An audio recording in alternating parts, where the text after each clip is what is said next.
production on that, and they're doing Twitch as well. It's a lot of moving parts.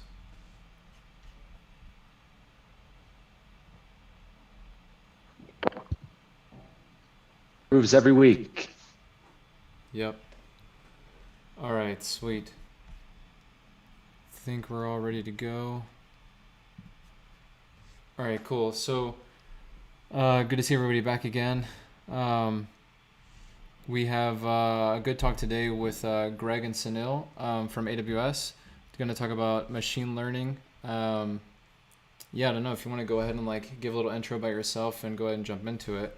I'll hand it over to you, and I'll go ahead and turn on my video and let you guys take over from here.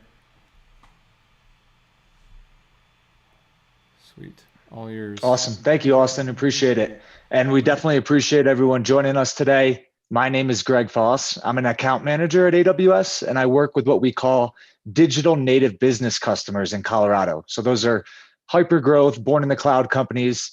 I've been with AWS about 3.5 years. Suneel, I'll let you introduce yourself. Hey, good evening. It's a pleasure to be with you all today. My name is Suneel Joshi. I'm a technical account manager based in the Bay Area. I've been with AWS for the last 4.5 years. I'm from the enterprise support organization, and my job is to be a trusted advisor to the enterprise customers I serve. Currently, I support a large telco customer. Thanks, Suneel. So Suneel, I'll welcome you to go ahead and share your screen, and I'll just share a few words before we get started. So as you can all probably imagine, AI ML conversations are more and more prevalent in our customer interactions at AWS every single day. When I speak with IT leaders and businesses, they're generally looking to leverage AI ML for 3 different reasons. 1 being automation, 2 improving customer experiences, and 3 to innovate.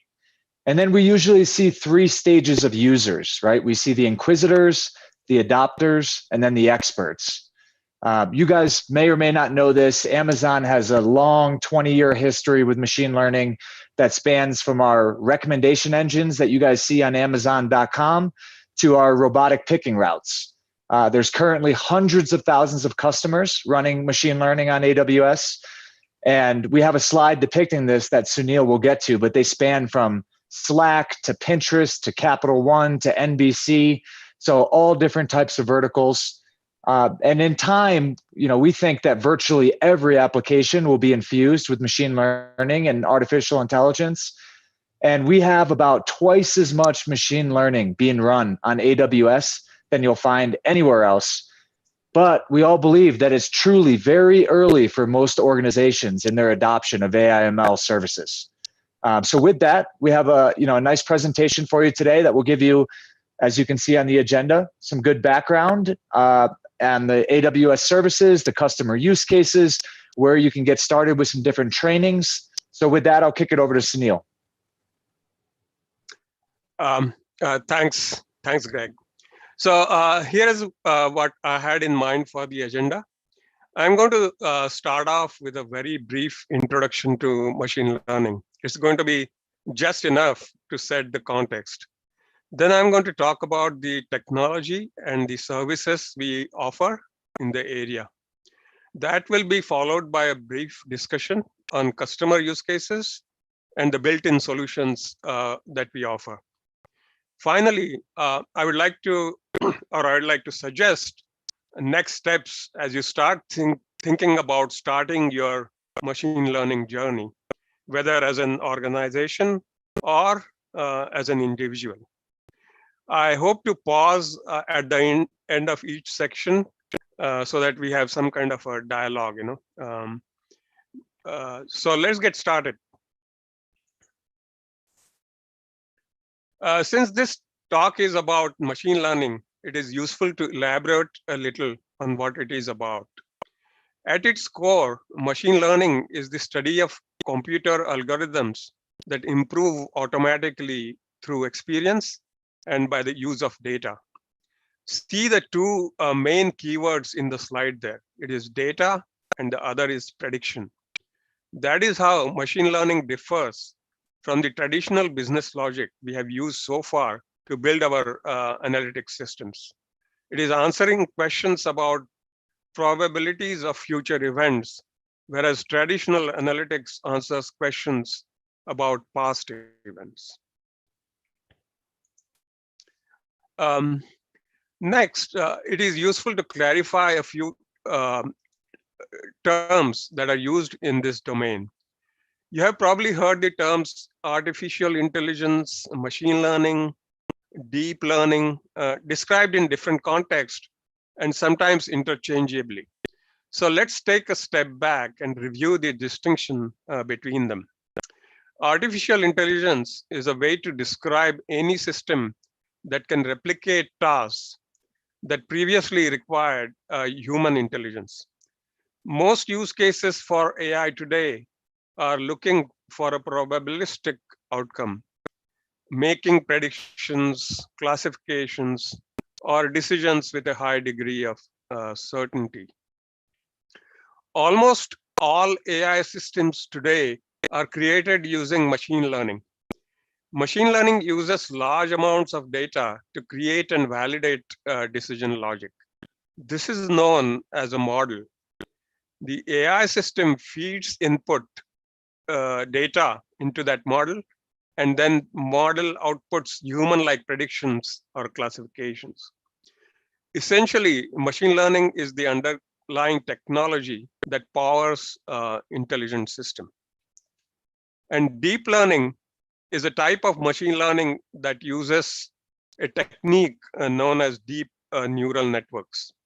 These systems replicate how the human brain functions. This lets AI systems address more complex use cases than was previously possible. So there are three basic types of machine learning paradigms. The first one of them is called supervised learning. In supervised learning, we have input variables and an output variable, and we use an algorithm to learn the mapping from input to output. Supervised learning is defined by its use of labeled data sets. So for example, you have to tag the photos of cats and dogs and label them before training on that data set. In other words, supervised learning requires upfront human intervention to label the data appropriately. Unsupervised learning, on the other hand, is used when we do not have labeled data. Its main focus is to learn more about the data by inferring patterns in data sets without reference to the known outputs or the labels. It is called unsupervised because the algorithms are left on their own to group the unsorted information by finding similarities, differences, and patterns in the data. And the third paradigm is reinforcement learning. So in simple terms, reinforced learning as it can be explained as learning by continuously interacting with the environment. So this paradigm also does not require labeled data. So it is a type of algorithm in which an agent learns from an interactive environment in a trial and error by continuously using feedback from its previous actions and experiences. So it uses rewards and punishments. So the agents receive rewards for performing correct actions and penalties for doing it incorrectly. So you typically find reinforced learning used in things like automated driving, for example. Okay. Now, having known what all these paradigms are, it is important to sort of delineate when it is right to use machine learning algorithm or machine learning paradigm, and when it is appropriate to continue with our legacy or static rule-based decisions, as we call them. Machine learning might not be the right approach for everything. However, here are some situations where we think machine learning should be considered. The first situation is when you cannot create and code the rules to make a decision. For example, if you want to recognize image and speech, there are just no easy ways to code the logic to achieve that. The second is when you need human expertise for decision making, but the volume is too large for a human to do it efficiently. In the example of spam detection, while a human can do it, the amount of data volume makes it impractical for people to do this manually or quickly. The third situation is when you need to adapt and personalize based on individual data. Examples of individualized product recommendations, personalization. The fourth situation is when you cannot track the information fast enough to make a rule-based decision, like automated driving, for example.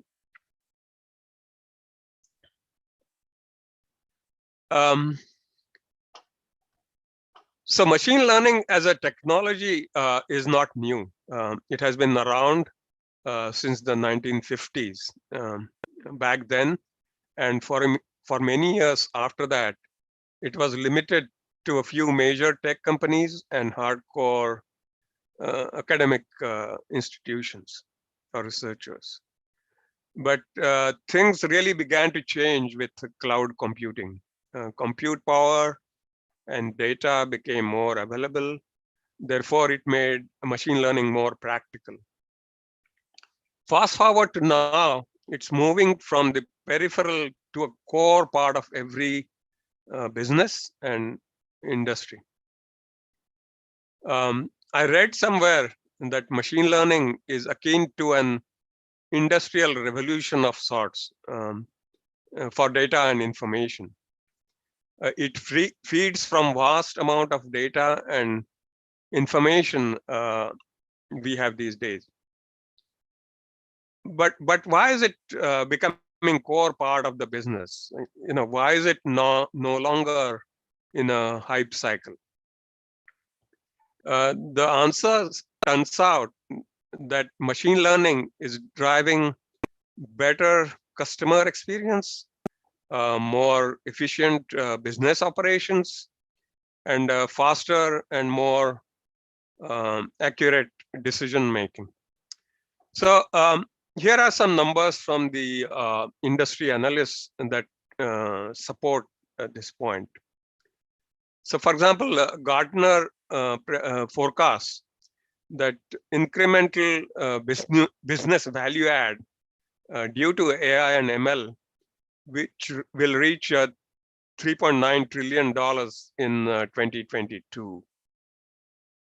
And according to IDC, by 2024, the global spending on AI will reach $110 billion. That's a B.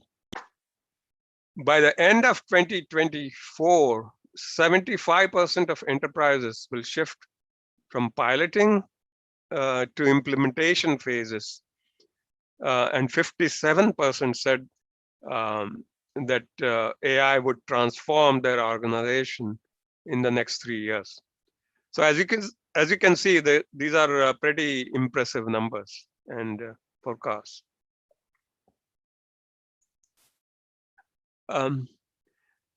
However, you have to bear in mind that the success from machine learning is highly dependent on the quality data.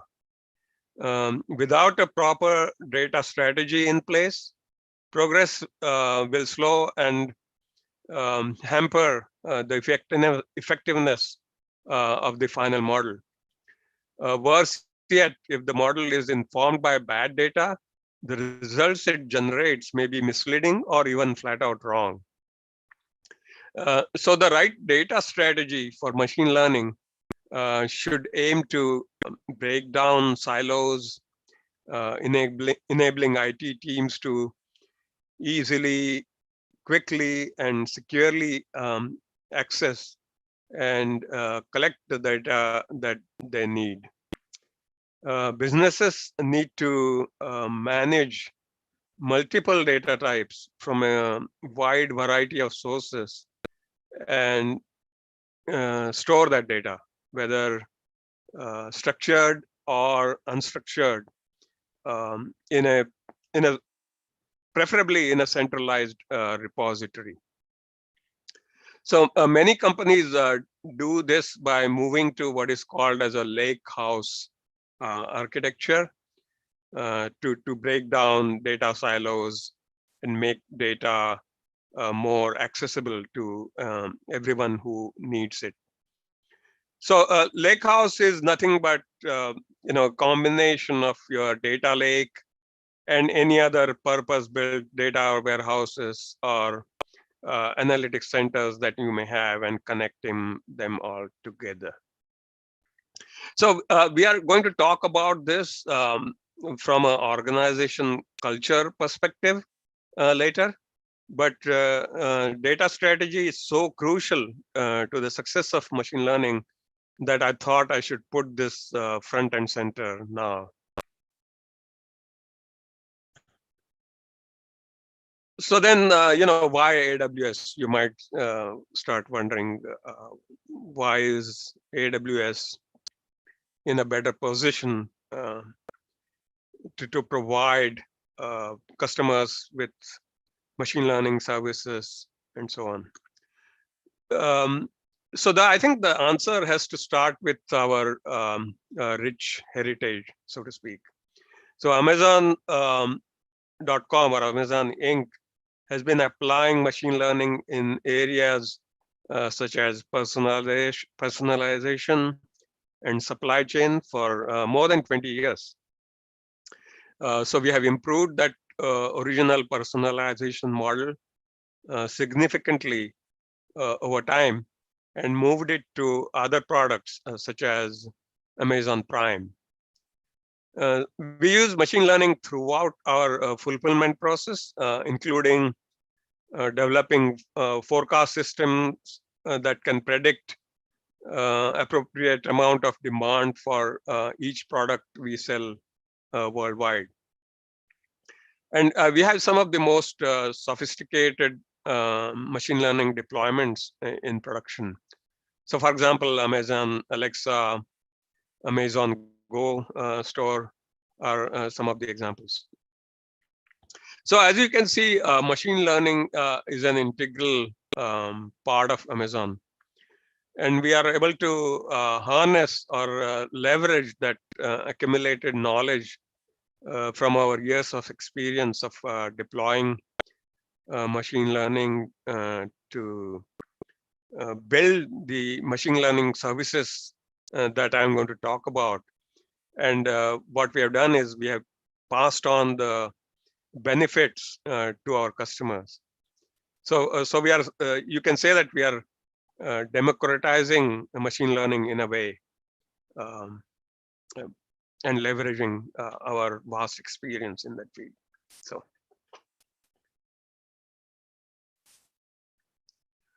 yeah, so in addition to the Amazon's past experience at machine learning and how we harness it, we believe there are other inherent advantages with AWS. So machine learning relies on a foundation of compute and storage, and it requires huge storage and compute needs that we believe are most effectively addressed in the cloud. And AWS is a leader in the cloud, and we have the widest range of compute and storage capabilities. According to a McKinsey survey, the companies that are successful at enabling AI have one thing in common. They have a good data strategy, as I said earlier. Machine learning requires data, Data has gravity, and we believe that gravity makes AWS well suited, since most of the data in the cloud is with AWS.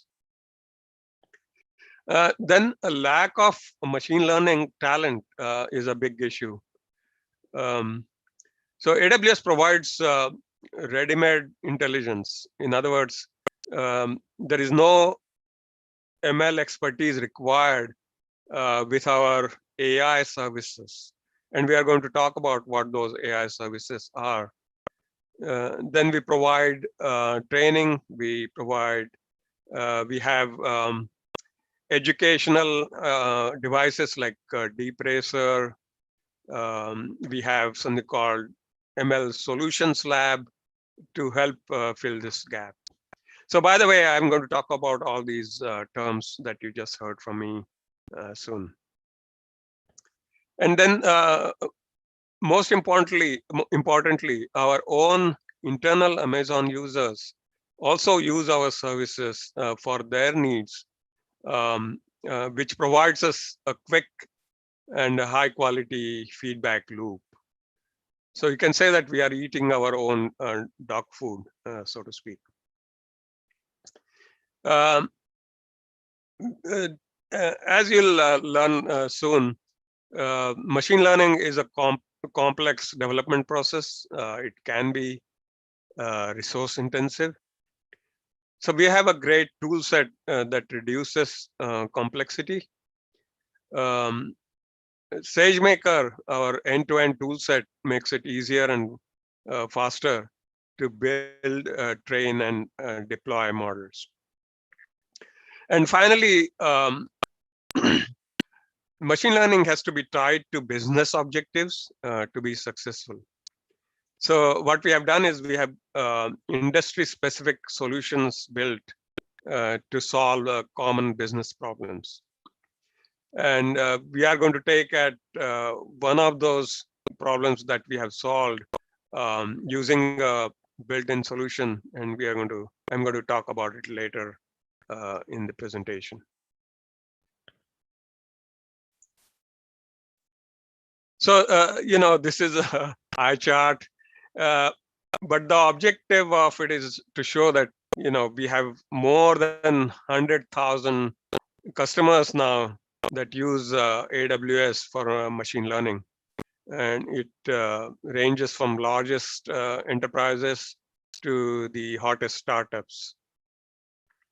And as you'll know soon, companies are working with us to build solutions that are core to their business, to their core competencies. Okay.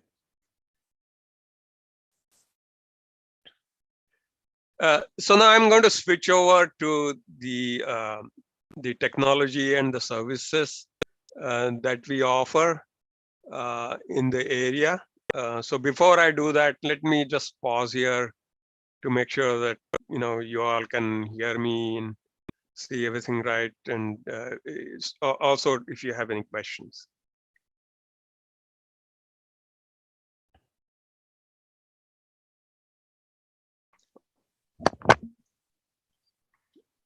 All right, let me go ahead then. So I already gave you a sneak preview of technology when I referred to terms like Sagemaker, AI services, etc. So let's talk about the genesis behind building this technology stack that we did. And I'm also going to provide some details around our tech stack.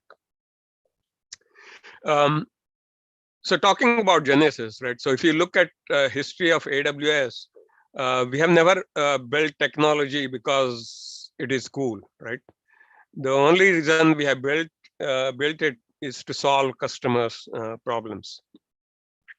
So if you look at our original mission when we started AWS, it was to enable everyday developers and small businesses to have the same selection of cloud services, the same cost structure, and the same scalability that is available to some of the largest companies in the world. So we had that same mission in machine learning. So we wanted to build the technology so that everyday developers and data scientists can easily implement machine learning features in their business logic. So that was our objective. So again, this is a little bit of an eye chart, but let me walk you through what this is about. So we think about machine learning at a big picture level or a macro level as having 3 layers of the stack, and you see them there. And each layer is meant for a different skill set of users. At each layer of the stack, we are investing in removing what we call undifferentiated heavy lifting so that your teams can move faster. What I mean by undifferentiated heavy lifting is that you want to focus on your core business logic and not worry about managing the environment, managing the infrastructure, managing the pipelines, and so on and so forth, right? So we want to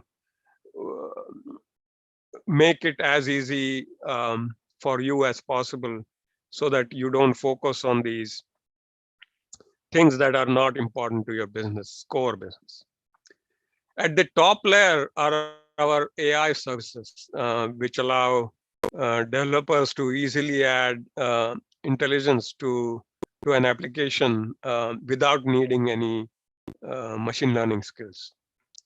The pre-trained models provide ready-made intelligence to your applications and workflows to help you do things like personalize the customer experience, forecast business metrics, translate conversations, extract meaning from documents, and more.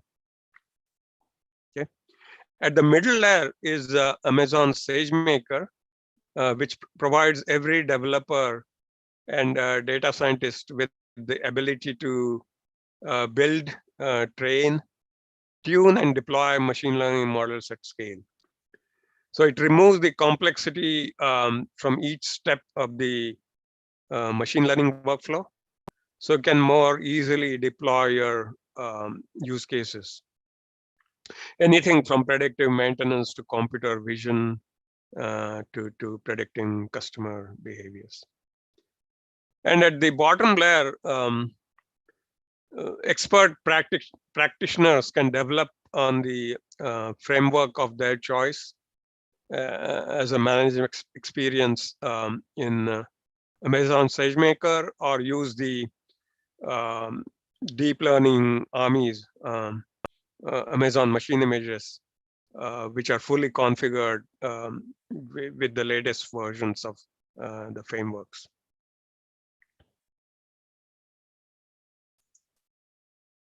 So let's drill down into each of those layers. Right? So the bottom layer, as I said, is meant for expert practitioners. So in other words, these are people who know their algorithms, who know their frameworks very well. They're probably have PhD degrees in machine learning or AI, and so they, in other words, they know what they're doing, right? So for them, we offer a wide range of what we call machine learning frameworks. So think of a machine learning framework as an interface, a library, or tool that allows developers to more easily and quickly build machine learning models without getting into the nitty-gritty of the underlying algorithms. So it provides a clear and concise way for defining machine learning models using a collection of pre-built and optimized components. So we support TensorFlow, PyTorch, and MXNet So these are the predominant versions or frameworks that are in use today. And 92% of cloud-based TensorFlow and 91% of cloud-based PyTorch, they run on AWS. So, like I said, we believe in our customers giving choice. So, and we don't believe in tying ourselves to a particular framework. So therefore, we have dedicated teams for each of these major frameworks, and they optimize it to run on AWS. So the customers can focus on the right tool for the job. And then the next part of it is the infrastructure.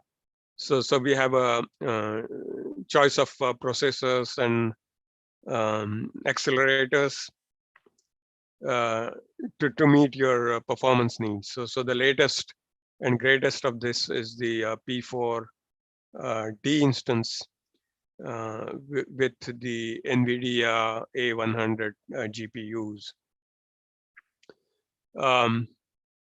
We also have our own inference instances, what we call Inf1 instances.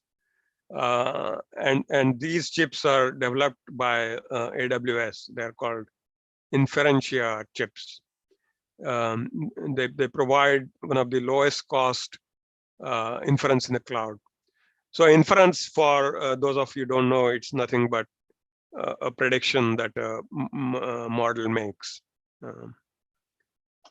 Okay.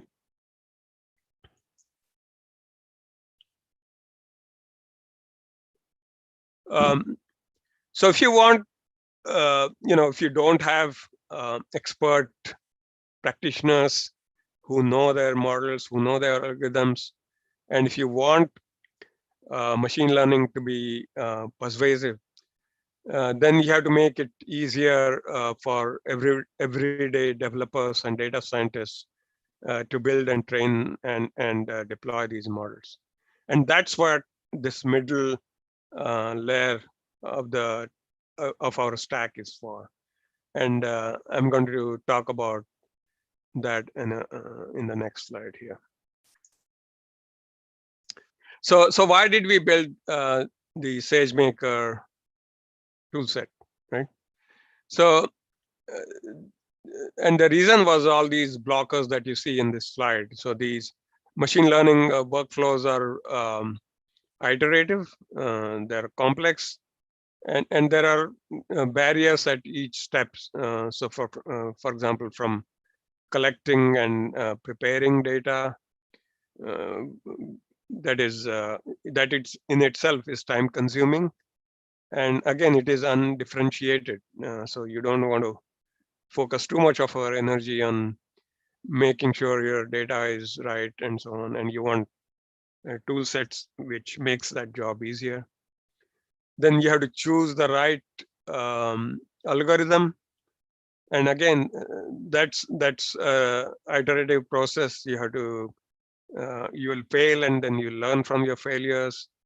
Then you'll need to train those algorithms.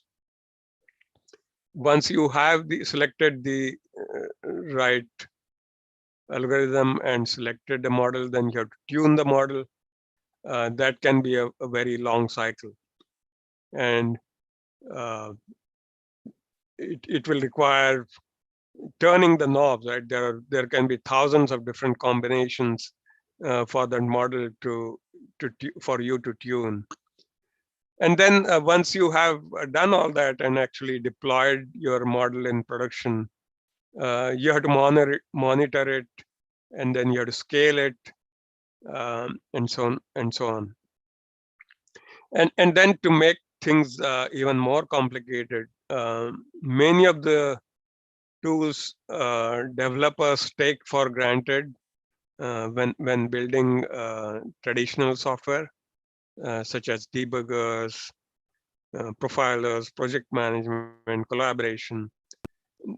they are kind of disconnected when it comes to machine learning development. They are not integrated in this whole workflow here.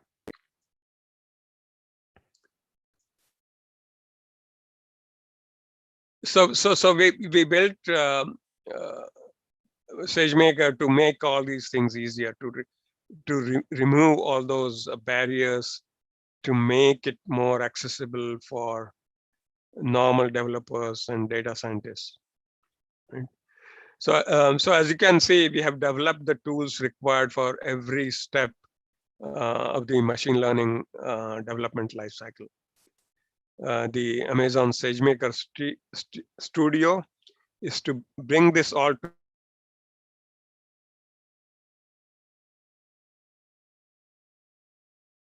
one place.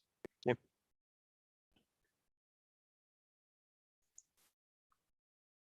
So as I said, Sagemaker is a collection of different tool sets, and this shows all the different tools in the in that toolbox that we have. So we divide these in 4 different categories. So the first one is, of course, data preparation, then building of the model, then training and tuning, and then finally deployment and management, or hosting of the model, if you will. So these 4 categories address the needs that the builders need for at each phase of their life cycle. And all the labels with green and new that you see, they're the ones we announced at reInvent in December of last year. reInvent, for those of you who don't know, is our annual conference where we make all the big product announcements, among other things. So I'm not going to walk through each of them. I'll just pick a few. So as some of you may know, data preparation is the ugly truth about machine learning. You spend a lot of time in preparing your data. So ground truth and data wrangler are a couple of tools that make the life easier for developers for preparing high quality data. And over at the other end, the model monitor maintains accuracy of models by tracking what we call as model drift, right? And then Sagemaker pipelines brings your normal CI/CD practices that you know of to machine learning. So, and all this is integrated and brought together in a single pane of glass by Sagemaker Studio, as you see there at the bottom. Okay, so that's Sagemaker Studio is our integrated development environment, or IDE, that, as most of you might know by its acronym.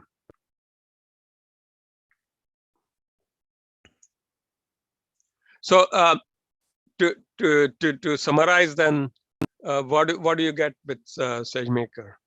So you get agility with 20 plus purpose-built tools ranging from data wrangler to Sagemaker pipelines to Sagemaker Clarify. So they solve problems like for example, data wrangler solve the data preparation problems, pipelines for automating your workflows, and Sagemaker Clarify for detecting bias in your data. Then you get productivity, right? So because of all these tools and the IDE, which is designed specifically for ML, you get this one nice unified interface. And finally, it is cost effective because you don't really have to write any custom integration code because they are tightly integrated for you already. Okay, so that's about the middle layer, or the SageMaker, as we call him. And then I'm going to double click on the top level or the AI services. I talked about them briefly, but let me just spend a little bit of time. So why did we develop these AI services? So it's meant for those developers and those companies who want to add intelligence to their applications with something as simple as an API call, right? So they don't have the talent or the resources to train and deploy models in SageMaker. So they are fine with the pre-trained models that we have for these AI services, and they just use our API endpoints that we offer, and they enhance their existing applications to make them, AI ML ready, for example. Okay. So as you can see, we have a lot of services in this area to address the needs, so including industry-specific services. For excuse me, for vision, we have recognition, which is used to answer questions like, tell me what's in this image, which celebrities are in this image, or is this image safe for work? Questions like that. In the speech area, we have Poly, if you want to turn text into speech, and if you want to transcribe audio into text, we have something called transcribe. In the text area, we have translate, if you want to translate text to different languages. And if you want to understand what's being said in those documents of text, you have something called comprehend. If you want to extract text from documents using optical character recognition, then we have a service called Textract. And then we have things which Amazon is relatively famous for. So for example, we have Lex, which allows you to build chatbots using voice and text. It is powered by the same conversational engine as is used in Alexa, for example. Then we have Personalize, which lets you add individualized recommendations to customers who use your applications. It reflects the vast experience that Amazon has in building personalization systems. Then there is Forecast to deliver highly accurate forecast.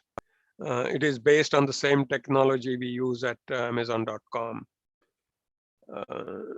Then the Amazon Fraud Detector, a fraud management service for detecting online identity and payment fraud in real time. So that's what Fraud Detector does. Amazon Code Guru, a new machine learning service to automate code reviews and identify your most expensive lines of code. And we recently launched Amazon DevOps Guru, which helps identify application errors and fixes. Okay. The one you see there on the far right is a set of services that we announced for our industrial sector. So that include things like computer vision at the edge, predictive maintenance, and automated visual inspection. And for search, we have something called Kendra, and I'm going to talk about it in the next slide.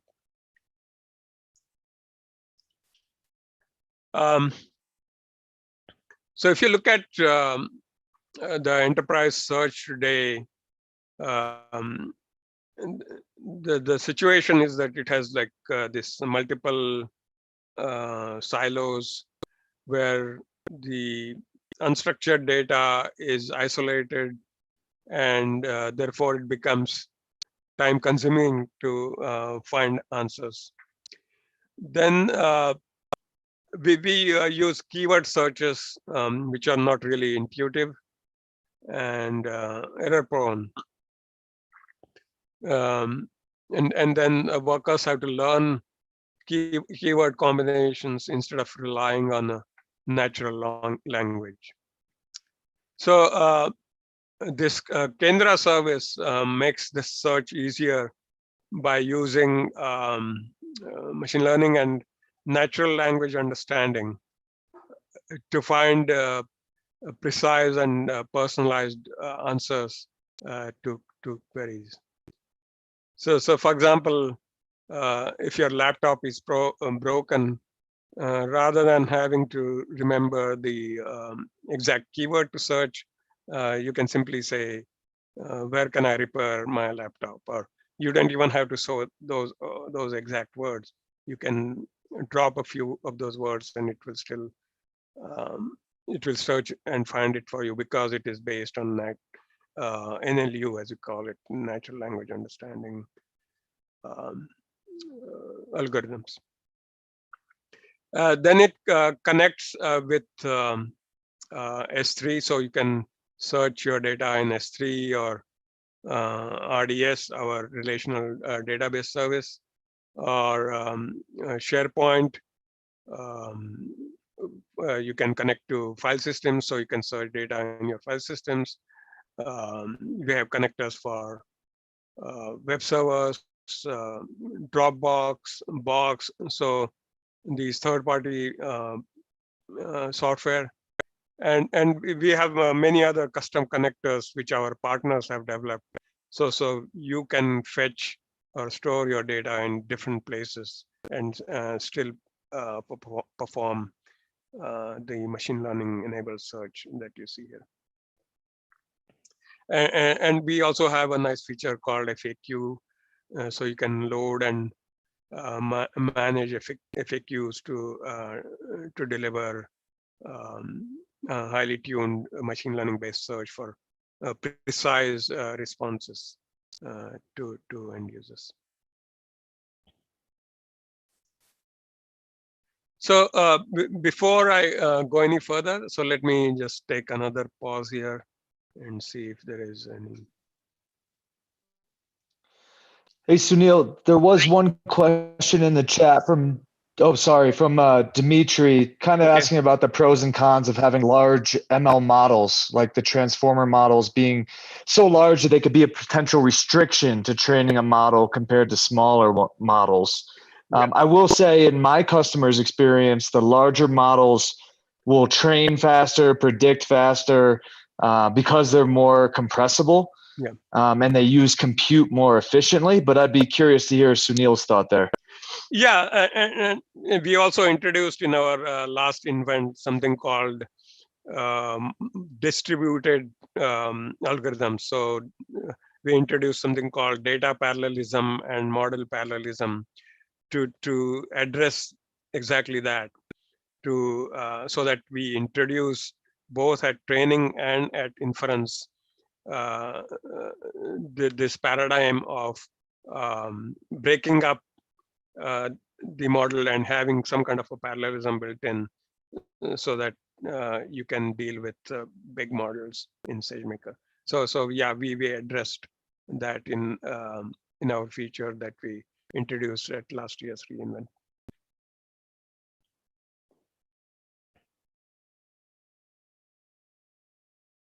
All right. So next, I'm going to drill down into a specific AI service called Amazon Personalize. So it is interesting to see how it was informed by Amazon's own experience at personalization for over 20 years, and how we have democratized it, so to speak, for all our customers to use. So as you are all very well aware, consumers today are interacting with brands via many digital touch points like social media, email, website. So these customers expect real-time and personalized and relevant experience across these digital channels as they consider, purchase, and use products and services. So according to another McKinsey study, organizations that have made their customer experience more personal, more relevant, and targeted have seen up to 15% increases in revenue and 10 to 30% increases in efficiency in their marketing spends. So how do these personalizations help in getting these boosts in your revenue or in your efficiency, right? So what happens is you acquire and retain more customers because they are differentiated in a crowded environment by you. You increase engagement because of the click-through rate, time on website, and so on. And then you help customers easily and quickly discover the products and contents that they want, right? So it is personalized. So as I said before, we at Amazon have learned from our own experience at personalization. Our first personalization feature launched in 1998 on our retail website, the one you see on the top there. It was pretty basic. So because of all our experience, we recognize that different personalization strategies are needed for different use cases.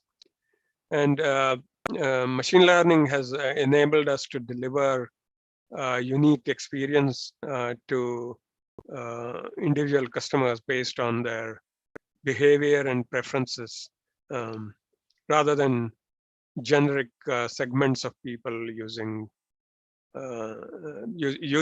all this using real-time data.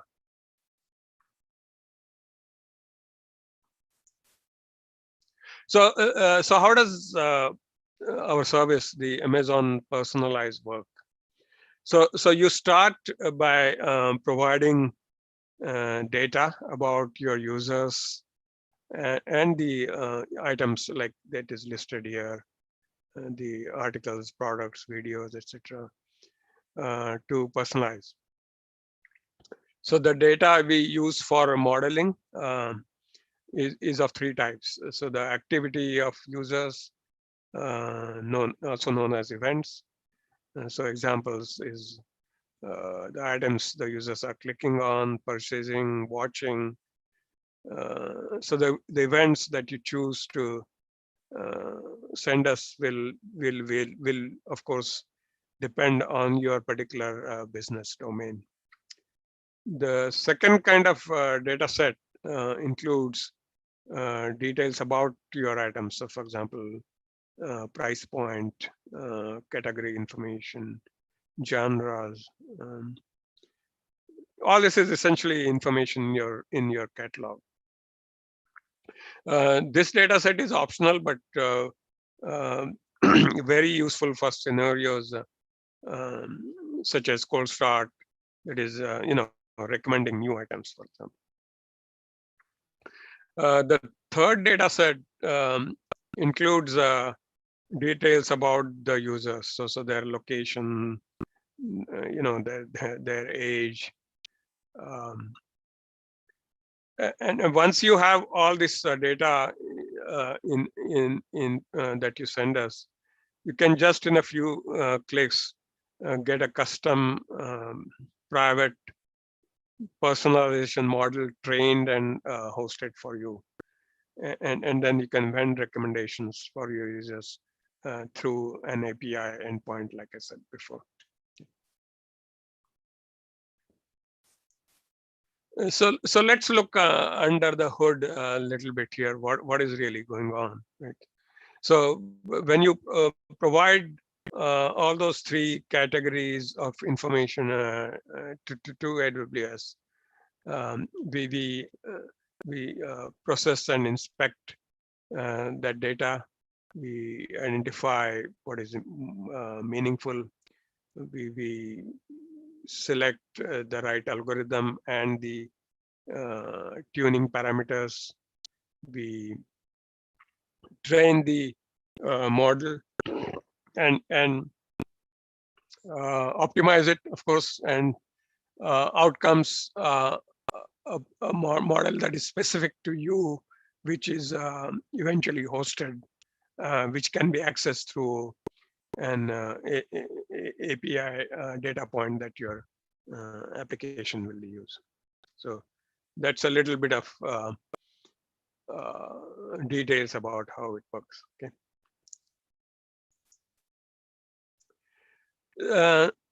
So next, I thought what I should do is to talk about an example use case where some of the AI services are used in an integrated fashion to produce a solution for a common problem we see today in contact centers.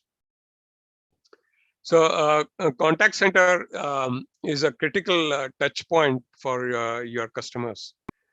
You can differentiate with the experience they get at your contact centers, and that experience can directly impact your bottom line. So the contact center intelligence, or CCI for short, what it does, it adds intelligence to your existing contact center operations. So it combines text to speech, translation, intelligent search, conversational AI, transcription, and language comprehension features that our AI services offer. So what you get is that you can increase customer satisfaction, you can reduce cost, you improve agent productivity, you get deeper insights into customer interactions. So lots of benefits, and you get all this with no ML expertise required of your own.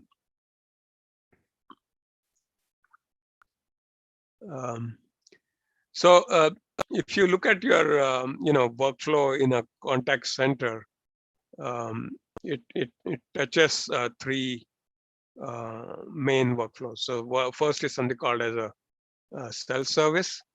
So for example, chatbots, voice assistants, or something called as IVR. It stands for interactive voice response interface.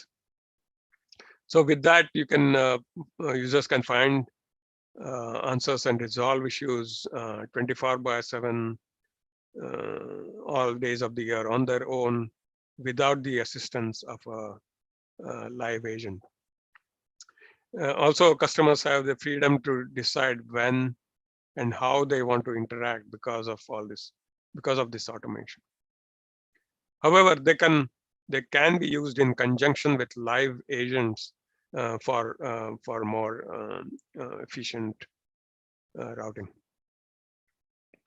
The next is we call real-time analytics and agent assist. So what it does is it helps agents to offer a better customer experience. With agent assist, agents can get real-time suggestions for answers and other relevant information based on what the customer is saying. So you get a more accurate response in a timely fashion. And then with real-time analytics, customer sentiment can be monitored, and supervisors can be alerted to jump in and help the customer and the agent out. And then finally, there's something called post-call analytics, the purpose of which is to provide insights into customer interactions, including common requests, trending requests, agent performance. So we have dashboards that provide insights to managers, to quality assurance people, and to other leadership groups, so that they can improve their core product offerings, their core user experience, and also, you can train, use this information to train your agents properly. So how does this all work? I talked about some of the AI services. So the self-service feature utilizes Lex and Poly for text to speech, and then actually the for Amazon Poly to create a virtual agent in multiple languages. The real-time call analytics and agent assist use transcribe to perform real-time and post-call speech transcription, right? So that's where transcribe is used. Comprehend is used to analyze interaction, detect sentiments, identify keywords. All this to includes agent productivity. And the keywords that Comprehend detects can then be used by Kendra to help agents timely information. And we also use Translate that can be used to translate calls into an agent's preferred language, and we actually support a total of 71 languages and variants. So again, this is an integrated, it's a built-in solution, so to speak, and it is actually offered by many of our partners, our partner network. So you again, just to emphasize, you don't really need any machine learning expertise to transform your contact center into, obviously, with all these benefits that I just talked about.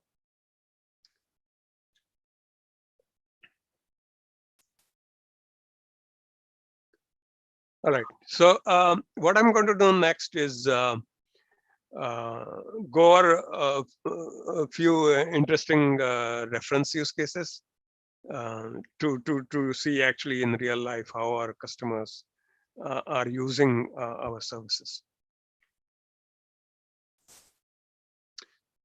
So the first one is NFL something called next gen stats. So the NFL fans in this audience may have noticed this new feature on their TV screens.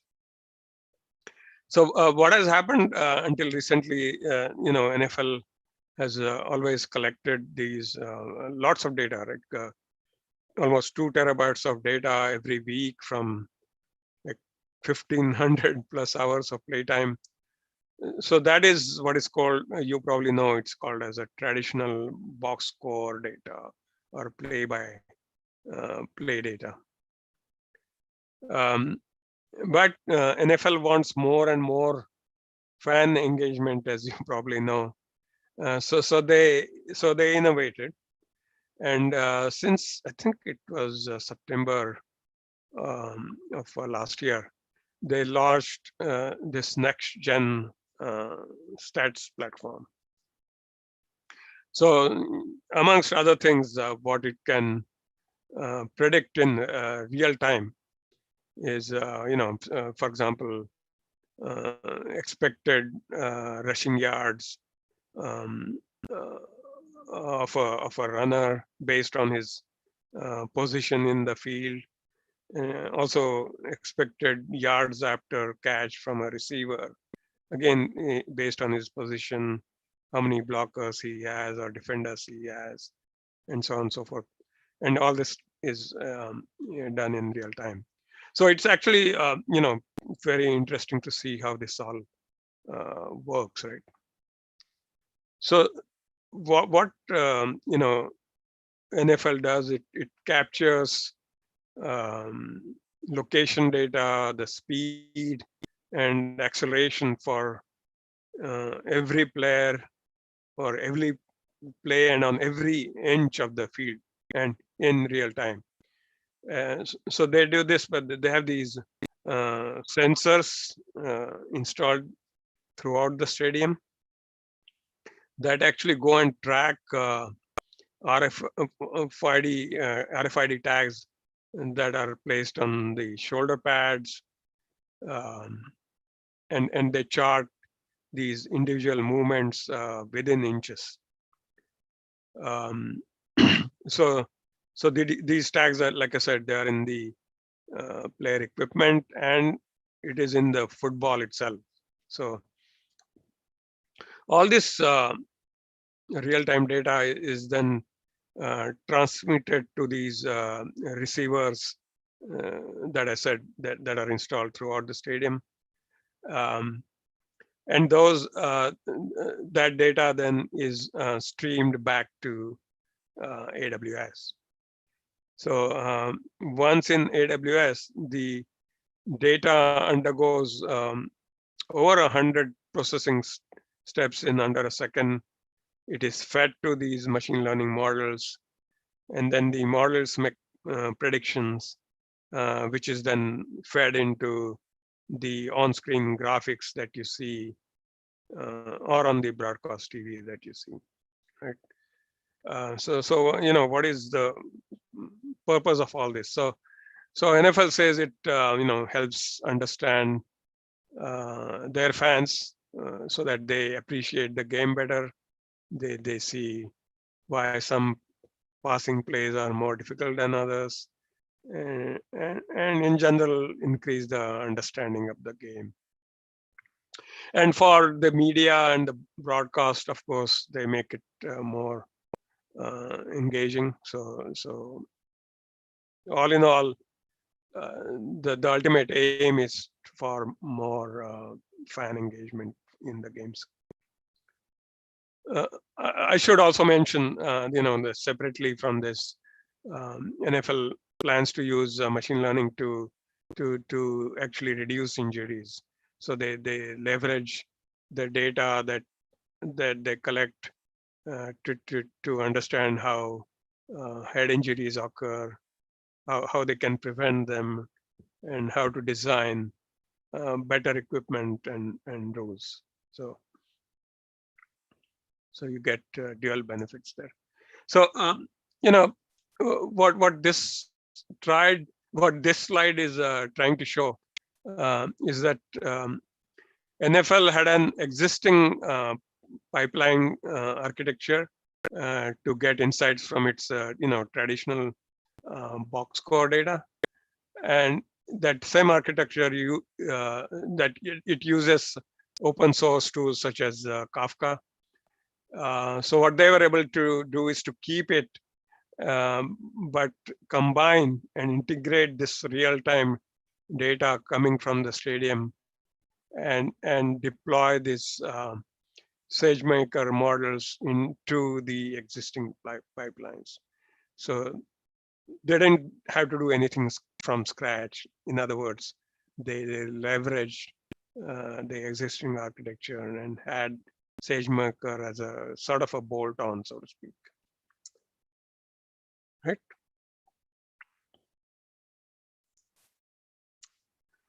So next, I would like to share with you an inspiring story about an innovation that UC San Diego Health Department or hospital rather was able to implement in early days of the COVID pandemic. So the situation was that before COVID and before all the lockdowns were announced in California, two of the doctors from the UC San Diego hospital had been working for years actually on an algorithm for pneumonia detection using publicly available chest X-rays. So what their algorithm does, it generates a probability map, which is kind of a heat map that gets overlaid on top of the chest X-ray image. So what happened later, that in the first few weeks of COVID, people had posted X-ray images of COVID patients in public domain. So what these two doctors from UC San Diego, they got them and they ran the same algorithm that they have been working for all this time against these new images of actual COVID infected patients, and found that their algorithm works very well with these new images as well. So that prompted the hospital to put that to use at a much larger scale, right? So it so happened they had an AWS environment, but they were running some other workloads.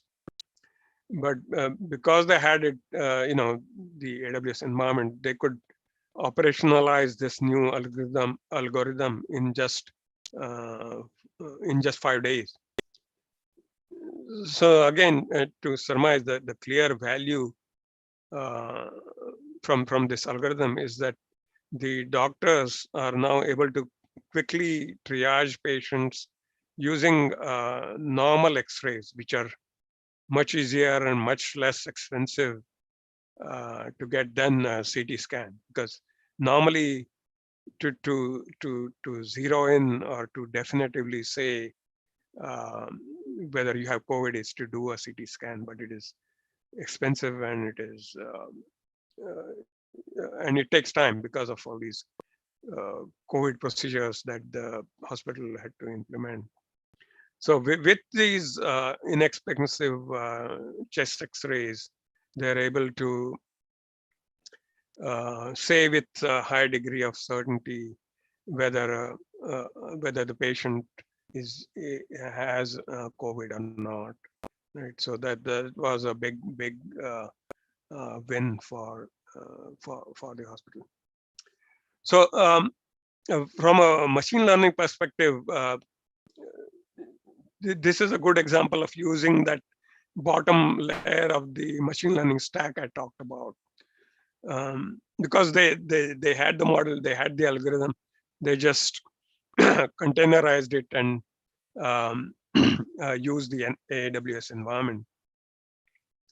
But later on, as they started to put it in production and make it at a much bigger scale, they saw the value of Sagemaker toolset, and they are now using some of the features of Sagemaker that I talked about earlier, the model monitor, detecting model drift, bias, and so on. And they are also using the pipeline feature. So I thought that was a good example to share in this time. Then the next use case I have is for a healthcare app company called Talkspace. So what it is an online therapy app. And as you will see soon, machine learning is essential for their core competency. It enables their core business model. So it uses Amazon SageMaker and something called our Elastic Container Service to develop a diagnostic profile of each patient and provide helpful insights, such as secondary conditions that the users may have that therapists can review. And lately, and more importantly, they use machine learning for detecting risk or identifying risks from patients and alert the therapist. And they do this by scanning the images posted by the patients, because it's a mobile app, of course, in addition to the web service, but that's how the users interact with their therapist, by sending messages. And if their model detects that a particular person is potentially going to harm himself or herself, it detects that from the content of those texts and actually alerts the therapist by sending push notifications. So, and apart from all this, of course, they use machine learning to reduce patient attrition rates or matching patients to therapists and so on. So all this is this to tell you that machine learning enables their core competency, their core business. Yeah. So which services they use? So they use ground truth for the data labeling service, which helps them build accurate training data sets. Right. So again, another example of undifferentiated heavy lifting, because the developers at this company would rather spend time on making their model better than preparing training data sets, right? So that's where we help with the help of our service called Ground Truth. The Talkspace team also relies on Transcribe to add speech to text capabilities for their applications. And as you can see, they have scaled. They have now 2 million patients. They are able to reduce the attrition rates, satisfaction rates, and so on and so forth. So it's a good example of how machine learning enables their core business, so to speak. All right. So next I'm going to, as I talked about earlier, the agenda, how to get your organization or you as an individual to get your journey started on machine learning. Because no matter how good the technology stack is, what is equally important to build ML projects is to orient your organization culture so that you are successful at making this transformation. So a lot of customers, come to us and say, I don't know how to get started. I don't know what the right next steps. Can you help us? You have all this experience. You are the leader in this space. Can you help me guide on what I should do? So generally, we like to focus on a few things when we are talking about culture. So the first is creating the loop, and what we mean by that is really it is important to start with the right high value use cases with strong business leader engagement, and with that sponsorship, you don't turn into a science project because you have the right business value there, you have the right sponsor there, and they are involved throughout the process. And second is, advancing your data strategy. So I talked about this upfront. You need to break down silos for your data. You need to centralize your structured and unstructured data. You have to have a process for cleaning your data, labeling it with high quality, and then you have to have data governance. You have to have the right set of data policies. As I said before, to centralize your data lake is a good first step. Then you have to start upskilling the team. What I mean by that is, identify gaps for different roles, like developers, data scientists, business stakeholders. They may require different types of training. So we are going to double click on this upskilling part later in the slide, but just to make sure that you capture that. Okay. And then actually the next most important change that you need to do, and that's why I put it in bold, is to develop a fault-tolerant culture.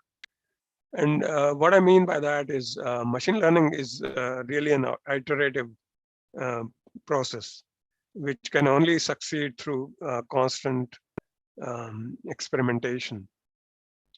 So you will see failures, and you want to learn from those failures. So you want to develop a culture of tolerating those failures. And then you have to use the right tools when you think about moving beyond pilot projects and putting them in production. And then finally, you want to scale this culture across the organization, right?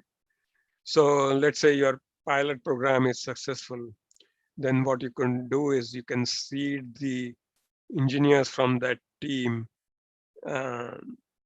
select a few engineers and start teams in other business units. So that's what I mean by cross-pollination, is to split the team and start other teams and cross-pollinate with teams from other business units.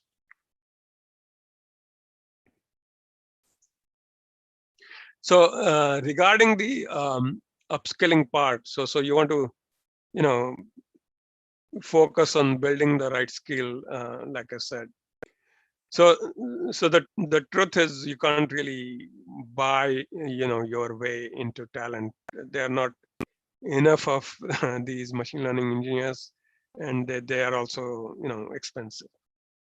So instead, what you really need to focus on is developing internal talent. Um, so what we have seen is that what really helps in that is a good hands-on training, which is kind of a fun to do, fun to interact and have sort of a competition. So that's why we developed these devices called Deep Racer, Deep Lens, Deep Composer. What these are fun and engaging ways to get hands-on with the technology. So Deep Racer, for all you don't know, it's a fully autonomous 1/18th scale, I think it is, race car driven by what we call reinforced learning. You remember I introduced that term, reinforced learning. It uses that. We also have, like a 3D racing simulator in the days of COVID. Before we used to have real tracks where you could, speed real cars. In the times of COVID, you can actually do it all virtually. We also had a real racing league. Now we have a virtual league. So what we do all with is that we hold corporate events, to provide a fun way to get introduced to all these concepts, right? So we have customers like Accenture and Morningstar and Liberty Mutual who have used these Deep Racer events to their benefit, and they have seen that their developers are really engaged when they participate in these events. So Deep Lens is a AI-enabled camera again for object detection, sentiment analysis projects, and so on. And then for your formal training and certification, what we at Amazon have been doing is we have something called as a machine learning university, where our own we train our own developers on machine learning skills, and we have been doing that for over 6 years now. So what we did last year is that we made a lot of that content that we had at this internal machine learning university available for free to our customers. So we have seen some good results after we did that, and we have seen that a lot of developers outside of Amazon have started their journey with that content. You could also partner with something called MOOC. MOOC stand for Massive Online Courses, and that is another option. I have listed a few of them there: Udacity, Coursera, and so on.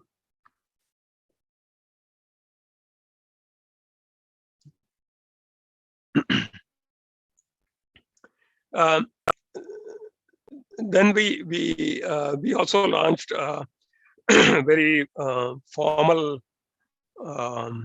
program for our customers for introducing machine learning and get them going with their pilot projects, for example. So we have different phases of that. So it is designed. It is a paid program, of course. So it is designed to start your company on the machine learning journey. Again, the content is based on years of proven success, helping companies adopt ML as well as Amazon's own journey to put ML first in all our areas of our business. So what that program, it starts with an interactive workshop. What we do is we discover the right business problem to tackle, and then we have a on-site hands-on training to ramp up your machine learning skills. Then your developers then have the opportunity to work with our own experts in what we call as an ML solutions lab. So that's where we help develop these pilot projects along with you using our experts. So we build at least one proof of concept project alongside of you. And then, as I said, the program has a corporate depressor event, and then in that we can also help you create internal leagues in your organization to keep the competition going, so to speak.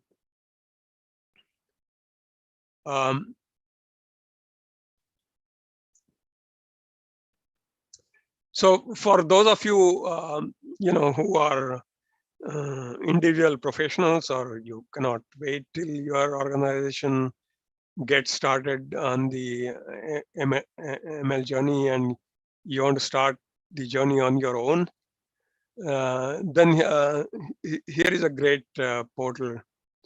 What it has access to over 80 digital courses, and many of them are free. So you can in that content that we offer at that portal, you can explore real world examples.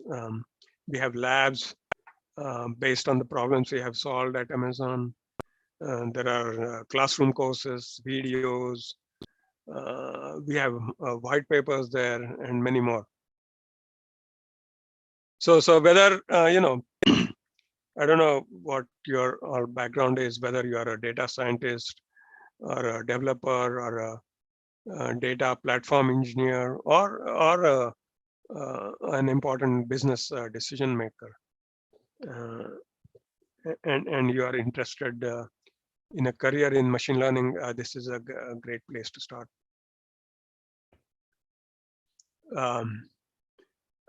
For those of you who are interested in pursuing certification, it has a few courses to help you prepare for a certification course in machine learning. So please go ahead and bookmark this link if you're interested.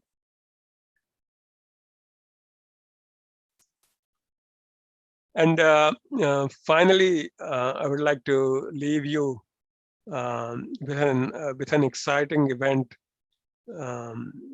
coming up next week. So great timing. So what it is, it's a virtual machine learning summit that brings together industry leading scientists, our customers, and experts to really dive deep in the art, science, and the impact of machine learning. So you'll find some well-known industry people in the area of machine learning, like Andrew Ng, present at this summit. And it is free, by the way. So it has over 30 sessions. It has live Q&A sessions. So again, coming up next week, if you're interested, you can register by clicking on the link shown on the screen here.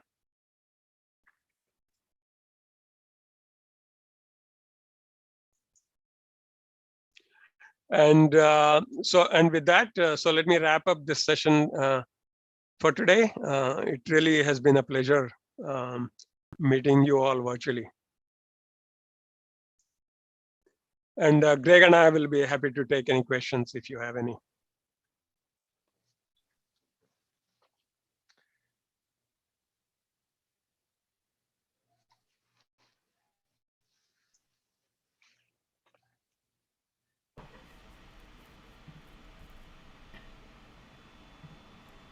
Yeah, as Suneel mentioned, I think that this summit would be a great starting point for anyone looking to hear more.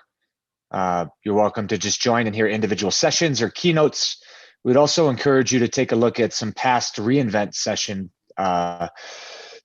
around AI ML, or even keynotes from Andy Jassy when he addresses the impact of machine learning in the future of applications. So anyone have any questions that's on the Zoom?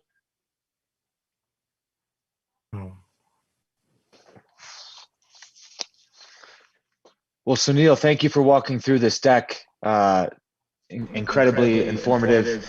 If anybody does need a PDF of it, you're welcome to email me, Greg Foss at Amazon.com, and I'd be happy to send it out. Yeah. Well, I guess one question I had when you were talking about the AWS personalized, how the data models, compared to the, I guess the typical bread and butter of supervised learning, considering what like what considering that usually if you have supervised learning, you try to make a decision. Right. Decision. Yeah. So, like I said, the personalized is based on our years of experience, and it is tuned to your own data that you provide us. So we use a proprietary model for that. And again, you are free to choose the data that you provide to us, and you can see the results for yourself before you actually decide to host it and use it as an access point. What you typically do is you need to have an AWS account, and then you see a management console for personalized, where you store all the items under those three categories that I talked about. And that data is encrypted, by the way. It is secure. We don't share all that with anyone. And the advantage of it is that you don't need to know whether it is using supervised learning or whether it is using deep neural networks, what algorithm it is actually using. It is tuned to your data, and it continuously learns based on the new data you provide. And you can choose to have it in batch mode or in a real-time mode, the input that you provide to personalize.